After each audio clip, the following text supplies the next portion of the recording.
तो दोस्तों, रोज़े आप रमज़ानुल मुबारक के रख रहे हो जो कि अल्लाह की तरफ से फ़र्ज़ किए गए हैं, या फिर इंटरमिटेंट फास्टिंग कर रहे हूँ जो कि गोरे आपको कहते हैं कि अपने बॉडी को फ़िट रखने के लिए करें। आपकी बॉडी को, आपकी एनर्जी लेवल को, आपके माइंड को, दोनों किस्म के रोज़ों का फ़ायदा तब होगा जब आप उसको राइट काइंड ऑफ फूड से ब्रेक करेंगे।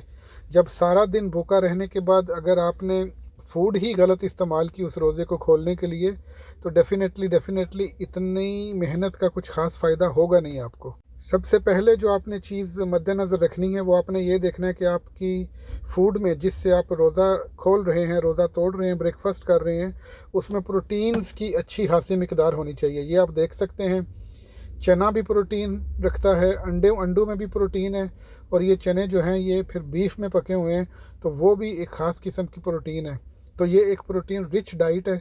ये आप ग्रीक योगर्ट भी देख सकते हैं, इसमें भी अच्छी खासी मिकदार प्रोटीन की होती है। आप देख सकते हैं कि इस डब्बे में टोटल 36 ग्राम्स ऑफ प्रोटीन है। ऑफ कोर्स ये सारा नहीं खाया जाएगा, इसका 1/3 भी खाते हैं तो 12 ग्राम प्रोटीन अगर आपको डेयरी से मिलती है, योगर्ट से मिलती है, तो that's a big big thing. उसके अलावा ये सैलड है, इसमें से आपको फाइबर मिल जाएंगे, और जो थोड़ी सी चीज़ उसके ऊपर डाली हुई है उसमें से भी आपको प्रोटीन मिलेगी।